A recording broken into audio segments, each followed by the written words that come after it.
ministerio. Romanos capítulo 2, versículo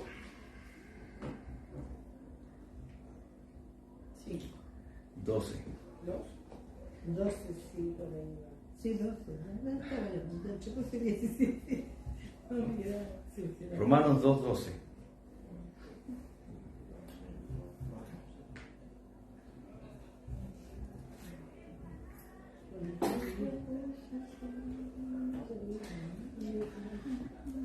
Y le vamos a dar lectura en el glorioso nombre de nuestro amado Señor Jesús. Amén. Dice así: porque todos los que sin ley han pecado, sin ley también perecerán. Y todos los que bajo la ley han pecado, por la ley serán juzgados. Porque no son oidores de la ley los justos ante Dios, sino los hacedores de la ley serán justificados. Porque cuando los gentiles que no tienen ley hacen por naturaleza lo que es de la ley, estos, aunque no tengan ley, son ley para sí mismos, mostrando la obra de la ley escrita en sus corazones, dando testimonio su conciencia y acusándoles o defendiéndoles sus razonamientos, en el día en que Dios juzgará por Jesucristo los secretos de los hombres conforme a mi evangelio. Padre, en el nombre de Jesús, te hemos adorado, Señor, hemos bendecido tu nombre y ahora queremos escuchar tu palabra. Amén. Usa mis labios, mi corazón, derrama de tu presencia por medio de tu palabra en las vidas de cada uno de nosotros, Señor. Nos acercamos no confiando en nuestras fuerzas, Señor, en nuestras justicias, sino descansando en la obra propiciatoria de Jesucristo, tu Hijo amado, Señor, nuestro amado hermano, Señor. Muchas gracias por este tiempo en tu presencia. Bendice cada corazón que escuchará tu palabra, sean en presencia, Señor, estando presentes aquí o a través de la web, Señor, del envío, Padre. Oro, Señor, de manera muy especial por René, que se encuentra delicado de salud, Señor, para que tú vayas visitándole y sanando su pierna, Señor. Bendícele tú, Dios Todopoderoso. Que tu nombre sea glorificado a través de él, Señor. Amén. Muchas gracias por este tiempo de oración. En el dulce nombre de Jesús, amén. Amén. Y amén. Tome su asiento, amado hermano. Olvidé algo importante.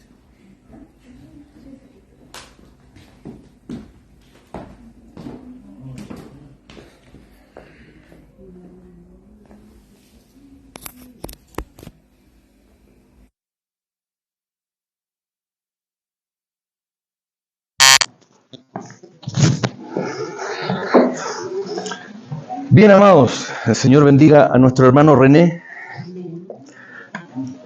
que está lesionado. El Señor lo acompañe en su proceso, amén. Amén.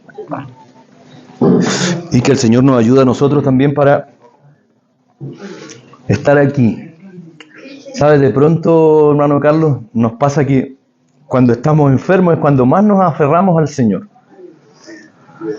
Hay veces en que llegamos a la rastra a la casa del Señor, y cuando estamos sanos, como que, bueno, estamos sanos, el Señor está conmigo, no necesito adorarle tanto. Eso es no entender de pronto los propósitos de Dios para nuestra vida. El Señor, es verdad, a veces una enfermedad nos va a acercar al Señor, pero no menos cierto es que necesitamos de vitalidad, de vigor, de salud para poder cumplir el propósito de Dios en nuestras vidas. Sin eso estamos a media máquina, no podemos. Y me va a creer que cuando estamos enfermos es cuando le decimos, Señor, si tú me sanas o cuando me sanes, yo ahí sí. ¿Y por qué no ahora? ¿Por qué no hoy día que estamos sanos aún?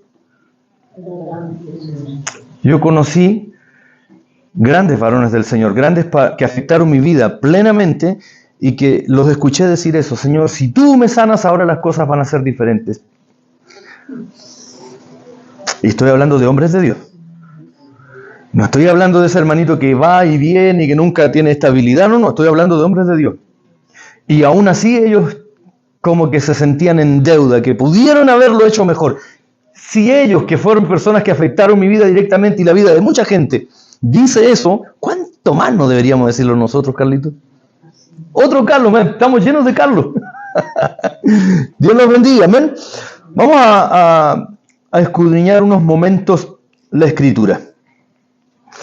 Amados, vimos la semana pasada, el domingo pasado, el justo juicio de Dios respecto a los judíos. Este es nuestro tercer mensaje de este capítulo 2 del libro de Romanos. Yo espero para que usted no se vaya perdiendo, porque es muy complejo tener que repetir todo lo anterior y para poder enganchar en las partes que estamos viendo. Así, por eso esto está quedando grabado en las redes, en Facebook y en YouTube. Si usted se pierde un sermón, puede ir ahí a buscarlo.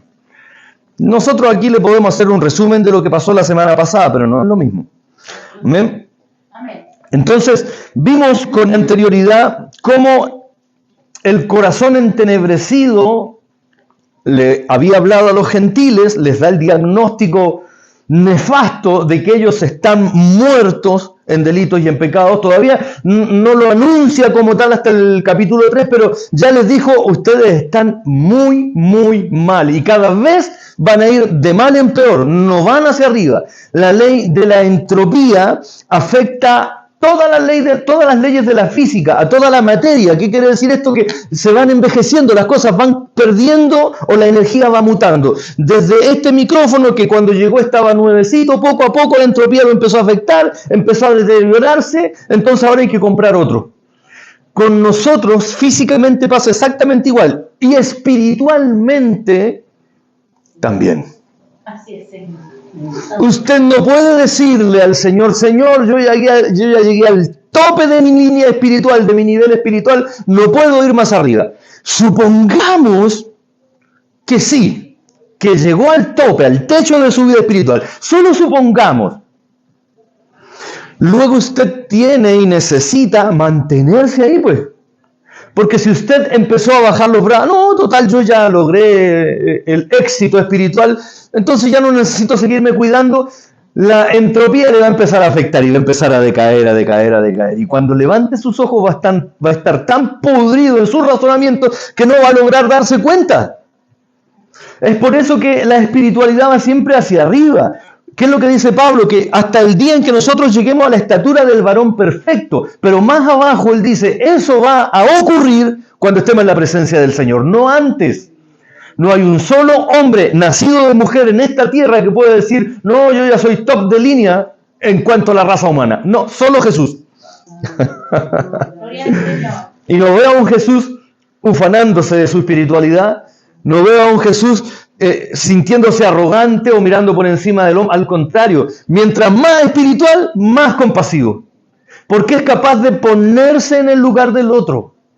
Es capaz de entender los sufrimientos del otro, porque ya pasó por ahí. Jesús se cansó, Jesús tuvo hambre, Jesús tuvo sed, sintió el peso del pecado sobre su vida, el peso del pecado, el suyo y el mío, lo sintió sobre su vida. Él sabía los sufrimientos y los padecimientos de los hombres desde la cuna hasta este tiempo. Usted no le puede venir al Señor a decir, no, Señor, es que mi vida ha sido tan difícil. No sé si Él la conoce. Él conoce desde su nacimiento hasta su tumba.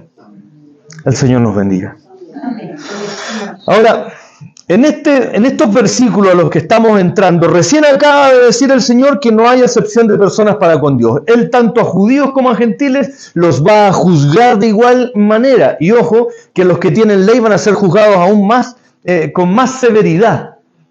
Amén. Luego el versículo 12 dice, porque todos los que sin ley han pecado, sin ley también perecerán, y todos los que bajo la ley han pecado, por la ley serán juzgados. Esto es muy importante que lo tomemos, que lo atendamos y lo aterricemos. Cuando el apóstol dice que sin ley, está refiriéndose a los que no tienen la ley divina, la ley judía, el decálogo de Moisés, la ley mosaica. Y cuando está hablando de los sin ley, está refiriéndose a esos que no tienen esta ley que tienen los judíos. La palabra ley viene de una palabra que se llama nomos. Y estos que están con el nomos, que tienen restricciones, que tienen barandas sobre las que chocar, para no caer, para no desenfrenarse, tienen una vara. De ahí venía la palabra ley, de una vara de 12 pies de largo que se usaba para medir. En la antigüedad, en Egipto, en los mismos hebreos, en sus tiempos más remotos. De ahí viene la palabra ley, era el parámetro de medición. Porque yo podría decir, para mí matar no es pecado, y otro podría decir, para mí matar sí es pecado. Bueno, ¿quién mide eso? ¿Quién determina qué es lo correcto y lo incorrecto? Entonces el Señor les da el nomos, la ley, les da la vara con la que puedan medir cada uno de sus hechos. Pero aquí hay algo bien interesante. Vimos en el primer capítulo que el Señor se les manifiesta a través de ¿qué cosa? Los que no tienen conocimiento de Dios. ¿A través de qué se les manifiesta el Señor a los hombres que no conocieron la ley del Señor? No tienen la palabra, no tienen cómo asirse. Ya, pongan atención. El Señor se manifiesta de dos formas sin necesidad de la palabra escrita, sin necesidad del Evangelio inclusive. Él se les manifestó a los hombres en tiempos antiguos a través de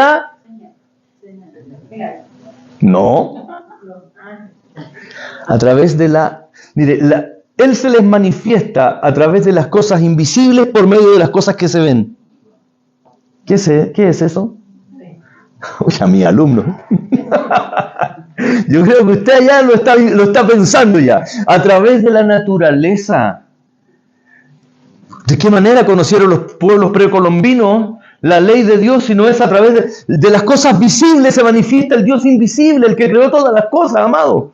Y hay una segunda ley, no solo de las cosas invisibles, porque ya al mirar todo esto no podemos entender cómo fueron creadas. La teoría del Big Bang no sirve, ninguna teoría científica sirve, pero hay una segunda ley que no tiene que ver con esta ley y que está en la mente del hombre y se llama conciencia. No les voy a volver a preguntar, porque que el Señor nos ayuda, ¿ven? Dios te bendiga, Carlito. Bien, ¿y tú? Bien. Eso, qué bueno. Bien, entonces volvemos a leer, porque todos los que sin ley han pecado, sin ley también perecerán. Y todos los que bajo la ley han pecado por la ley serán juzgados. Por el lomo, por la vara, van a ser juzgados. Versículo 13. Porque no son los oidores de la ley los justos ante Dios, sino los hacedores de la ley serán justificados. Miren lo que le está diciendo el Señor. Usted puede venir a la iglesia todos los días. Usted puede estar todos los días de culto en la iglesia. Pero si solo escucha la palabra y no la hace, entonces usted va a ser juzgado de acuerdo a ese parámetro. No le va a servir el hecho de venir a la iglesia y de escuchar la ley. Le va a pasar lo que dice Mateo 7:24. Dice, Señor, Señor, en tu nombre echamos fuera demonios, en tu nombre predicamos, en tu nombre yo iba a la iglesia, yo me esforzaba, me levantaba a las 9 de la madrugada el día domingo para estar a las 11 en tu iglesia. El Señor lo va a mirar y le va a mover la cabeza y le va a decir, que el Señor nos ayude.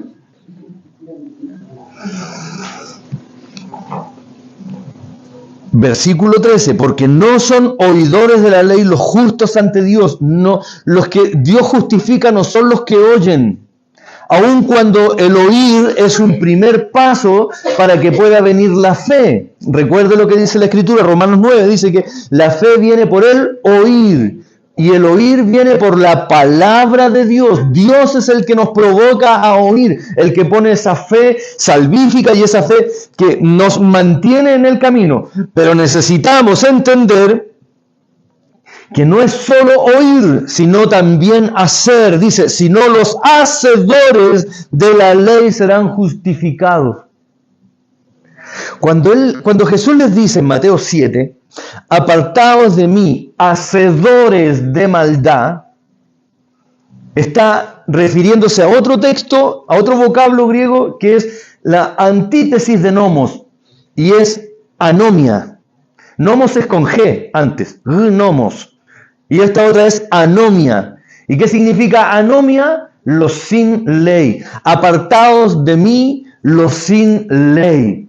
Los que decidieron vivir sin la ley de Cristo, sin la ley de Dios en sus corazones.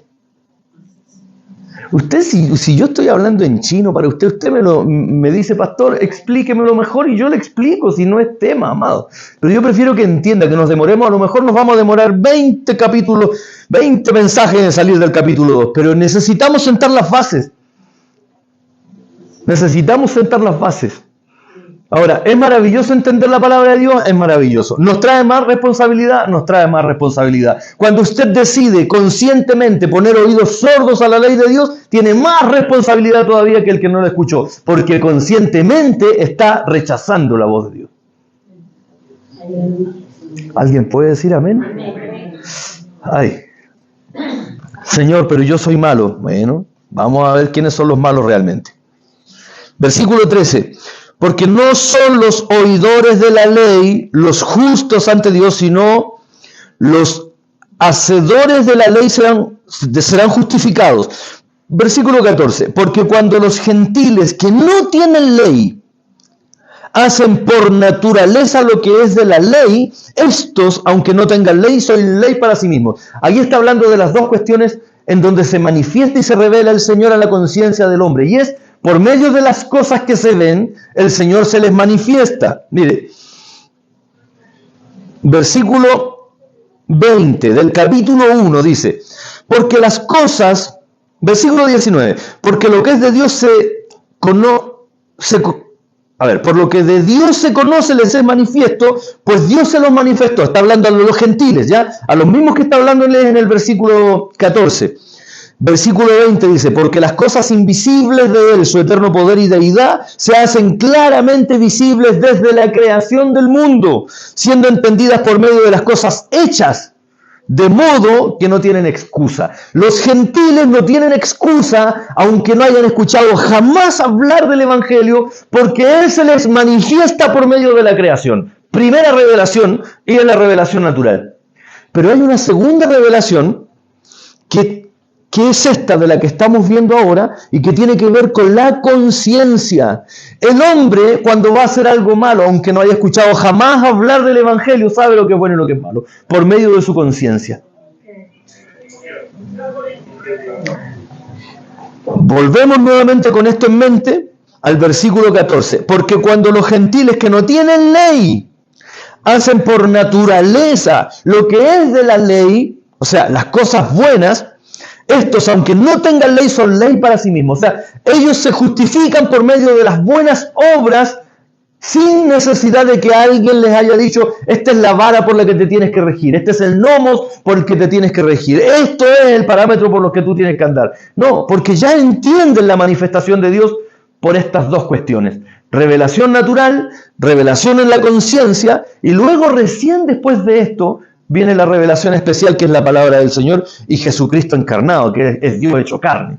Amén. La mayor expresión de revelación que la humanidad jamás podrá tener aquí en la tierra. Jesús caminando entre los hombres. Aleluya. Bendito sea el nombre del Señor. Glorioso Señor. Versículo 15. Mostrando la obra de la ley escrita, ¿dónde? En sus corazones. En sus corazones, mostrando la obra de la ley escrita en sus corazones, dando testimonio su conciencia y acusándoles o defendiéndoles sus razonamientos. El hombre tiene la capacidad de decir esto es bueno o esto es malo. Esto me conviene, esto no me conviene, esto le conviene a mi prójimo, esto no le conviene. Esto es una cuestión que yo estoy buscando para mi propio bienestar o para el bienestar de los demás también. Si para mi bienestar voy a dañar a otros, a terceras personas, a familias, a pueblos, a naciones completos, cuando ese hombre dice, no, esto no es correcto, es la ley de Dios en su corazón. Cuando dice, no, esto no es correcto, pero lo voy a hacer igual, es su razonamiento condenándole. Él mismo se está condenando por medio de su razonamiento. Bendito sea el nombre del Señor. Les acusa o defiende su razonamiento. Versículo 16, en el día en que Dios juzgará por Jesucristo los secretos de los hombres conforme a mi evangelio. ¿Cree usted que va a llegar ese día? Amén. Ese día viene, hermano. Y la pregunta que tenemos que hacernos es ¿de qué manera nosotros le vamos a esperar? Tenemos la tendencia a querer justificarnos, de exculparnos, de echarle la culpa al otro. Es una cuestión muy natural en el género humano, amados hermanos. Desde el principio, el hombre perfecto.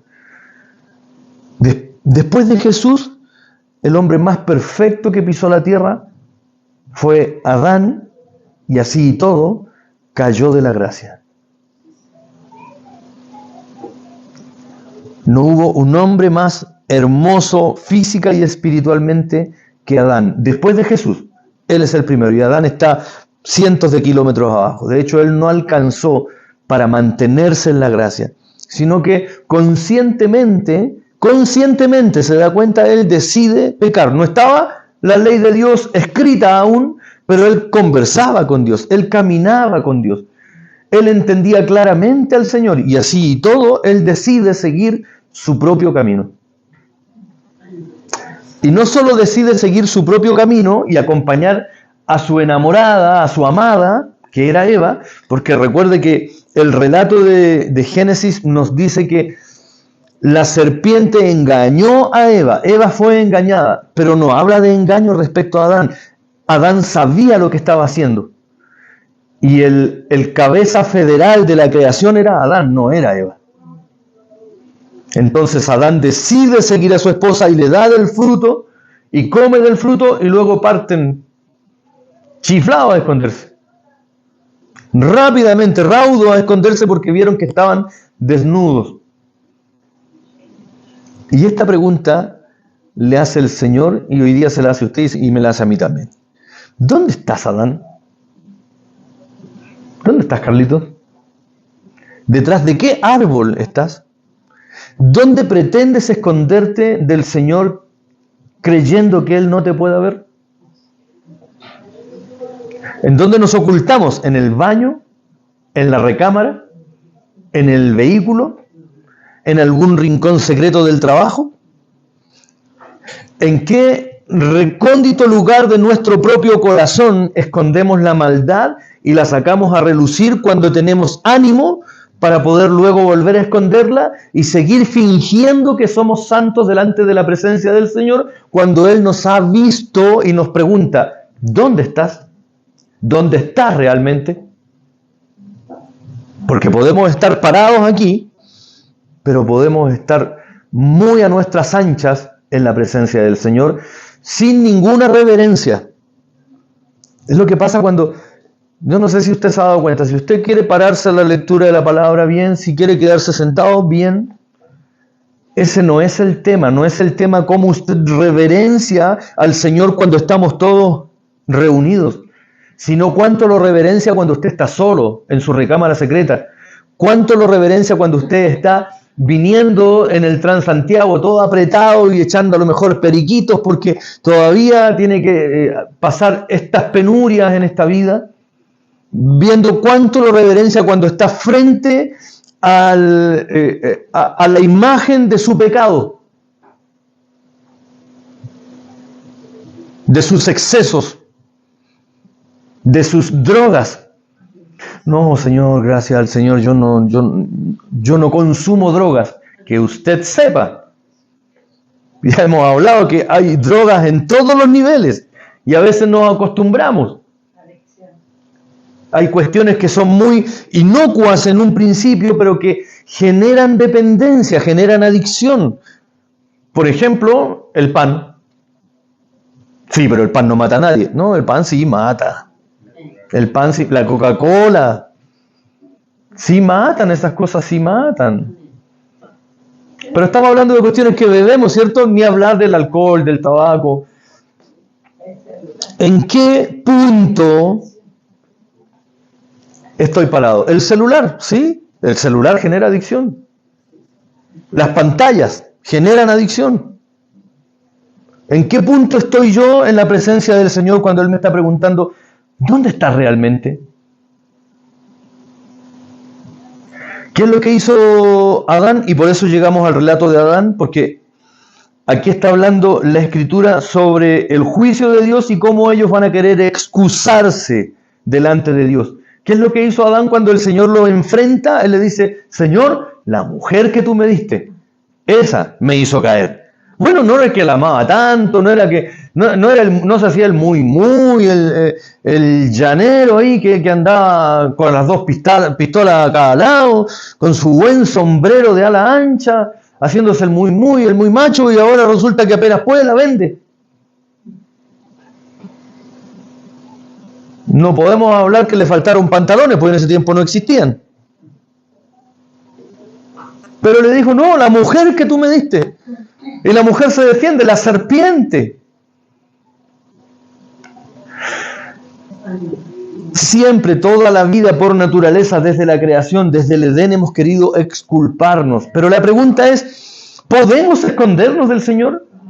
Ante la pregunta del dónde estamos, ¿realmente podríamos nosotros pretender? Pero saben, nuestra inocencia, tal como la inocencia de Adán, nosotros creemos que podemos escondernos del Señor y hacer las de Kiko y Caco, hacer de las nuestras anchamente cuando nadie nos está viendo. Cuando el Señor es tu compañía. Oiga, si eso de que el Señor iba a estar con nosotros hasta el fin de los tiempos es para bien y para mal.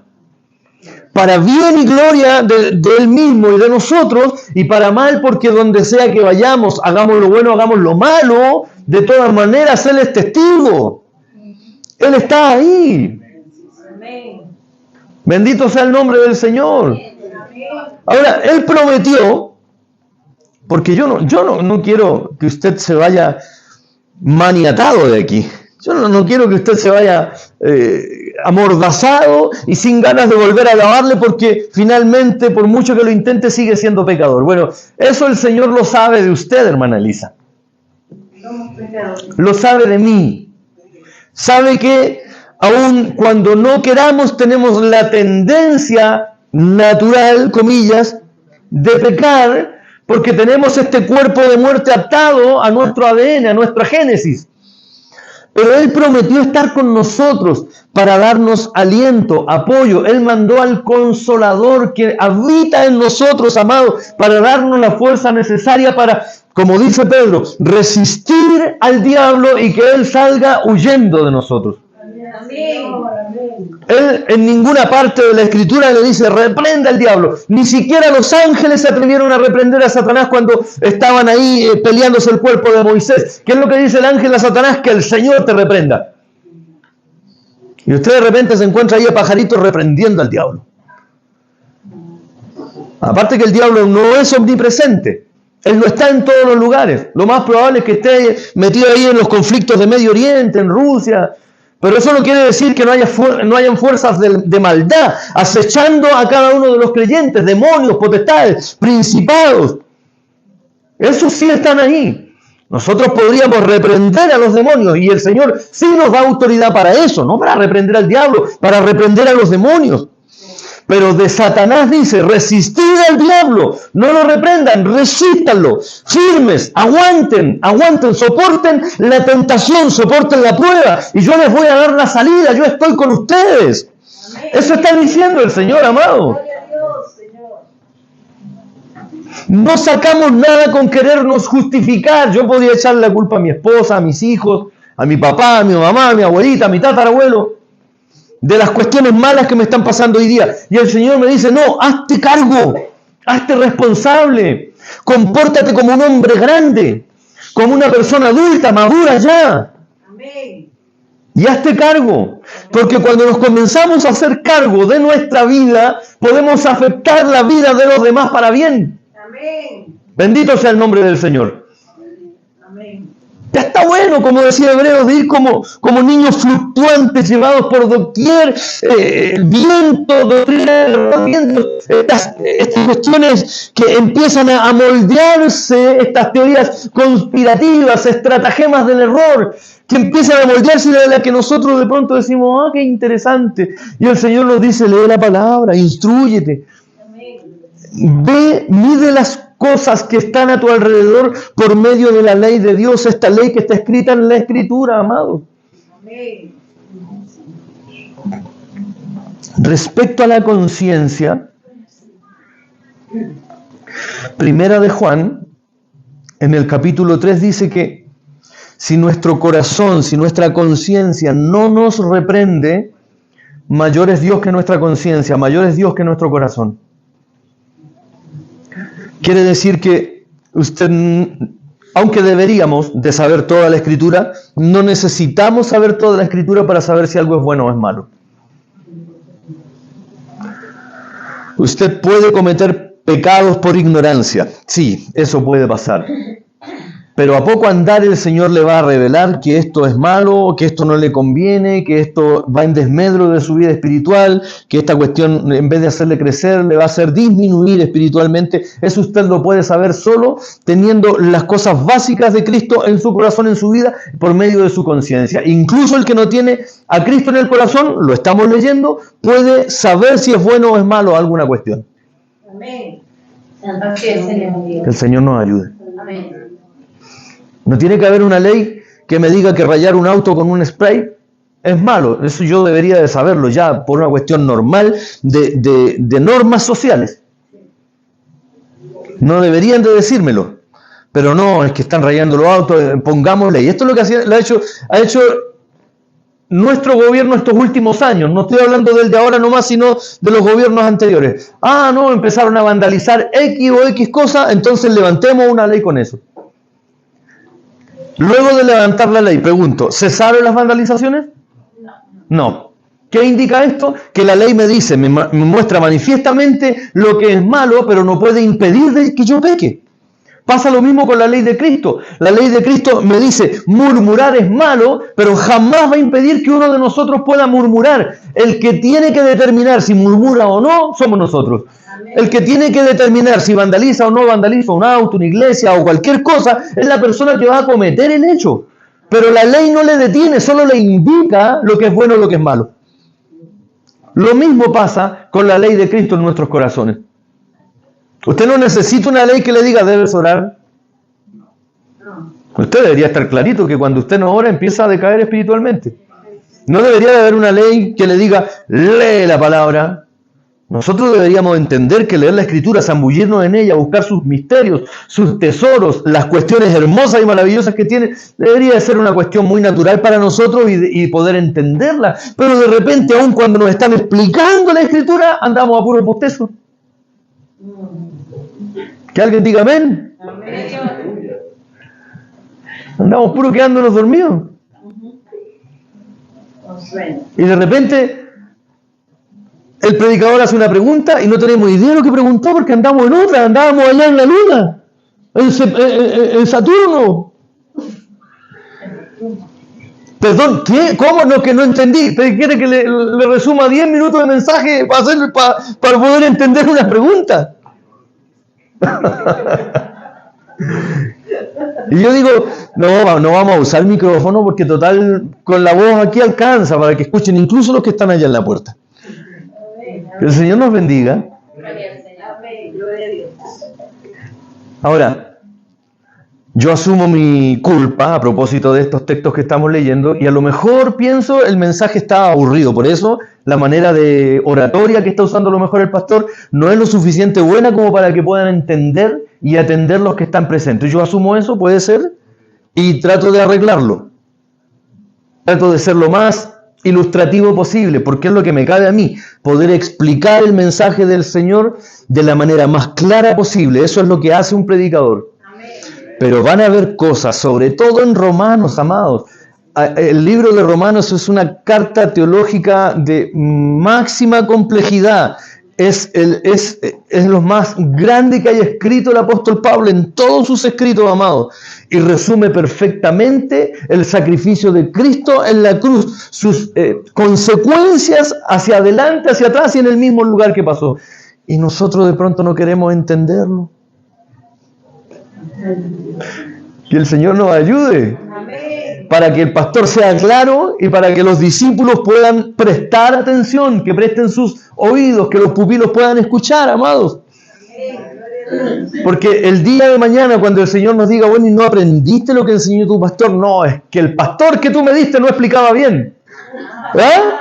Sí, vamos a estar como Adán echándole la culpa a la mujer y la mujer a la serpiente.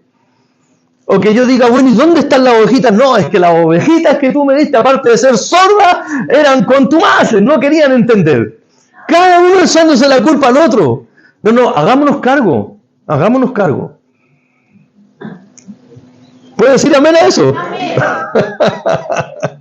De pronto uno dice, no, es que estas cuestiones son para los viejos, para los antiguos, esto ya no me debería de afectar a mí.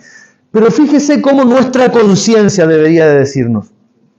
¿Cuáles son entonces las dos manifestaciones de Dios? Vuelvo a preguntar, mire, para que ponga atención, porque voy a volver a hacer la misma pregunta de delante. ¿Cuáles son las dos manifestaciones, antes de que llegara la Escritura, de Dios para los pueblos que no tuvieron esta Escritura? La creación. Ah, gracias, papá. Sí, con esto que llevamos aprendido hoy día, estamos al otro lado. La naturaleza, ¿cierto? La creación y nuestra conciencia. Pero luego el Señor tiene dos revelaciones más, que es la revelación de la palabra, ¿cierto? La revelación especial y la revelación culmine de todo es Jesucristo caminando aquí en la tierra. Amén. Dios manifestado, Dios encarnado. Que el Señor nos bendiga. Amén. ¿Nos vamos con esto aprendido? Amén. Porque si le entramos a los otros versículos, no, aprendamos esto primero. Amén. Maduremos esto. Cada vez que usted vaya a hacer algo, si no encontró un texto bíblico que lo apoye o que lo niegue, entonces vaya a su conciencia y diga, a ver, ¿esto es realmente bueno o esto es realmente malo? Y ahí va a tener la respuesta. Nosotros ya sabemos que Dios existe. No necesitamos más pruebas porque le hemos visto, le hemos sentido su amor, su cariño, su poder obrando sobre nosotros, amados hermanos. Por lo tanto, la manifestación de Dios está ahí. No busquemos excusas que no van a servir de nada ante la presencia del juez justo, de aquel que todo lo ve y que todo lo conoce. Así es, Señor. Puede culpar a su pastor, a su hermano, a su hermana, a su esposa, a su esposo, lo que quiera. Pero sepa que no va a servir allá delante de Dios. Allá no sirve. Termino preguntando dos cositas más nada más. ¿De dónde viene la palabra ley? De la caña de medir, ¿cierto? ¿Y qué era lo que quería decir? ¿Con G? ¿Con G empezaba? ¿De dónde viene la palabra? Viene de nomos. De nomos, ¿ya? De ahí viene la palabra ley. ¿Y de dónde viene la palabra sin ley? Anomia, Carlito. Muy bien, póngale un 7, Carlito. Anomia. Los sin ley, los que determinan vivir sin ley, los que deciden vivir sin ley, anomia. De eso en nuestra cultura hoy día estamos viendo mucho. Todos estos anarquistas, estos que no le hacen, no se restringen ni con la sociedad, ni con las leyes, ni con las policías, ni nada, son los sin ley, los que están en una anomia revelada con B larga, no con B corta. Están revelados absolutamente, en rebelión, para que me entiendan. Dios bendiga a la iglesia. Dios bendiga a los que nos han escuchado por medio de las redes sociales, del streaming, del Facebook Live. Dios bendiga a René, que nos manda un saludito antes de que termine la grabación. Pónganse en pie. Vamos a darle gracias al Señor por su palabra. Te damos muchas gracias, Señor, por tus misericordias, por tu amor derramado en nuestra vida. Muchas gracias por permitirnos escudriñar tu Escritura, Señor. Oro, mi Dios, por este pueblo, para que sea blando para poder escuchar, pronto para escuchar tu voz, Señor, y tardo para olvidarse de ella, Señor. Que podamos entender tus misterios, tus secretos, las cuestiones que tú nos revelas día tras día, Señor. Ayúdanos a caminar en tu ley, que esta ley en nuestros corazones sea manifiesta abiertamente instante, en todo tiempo, en todo momento, que podamos caminar confiados, descansando en ti, Dios Todopoderoso. Muchas gracias por este tiempo que nos permitiste de abrir tu palabra. Enséñanos, edúcanos día tras día, Señor. Oro, mi Dios, por cada alma que no ha podido llegar, Señor, pero que quería estar aquí, Señor. Y oro por aquellos que querían estar y no pudieron, de manera muy especial por René, Señor. Bendiga usted su vida y su corazón. Muchas gracias por este tiempo. Suya sea toda honra, gloria y alabanza en el dulce nombre de Jesús. Amén y amén. Dele la gloria al Señor. Gloria a Dios, gloria a Dios, gloria a Dios.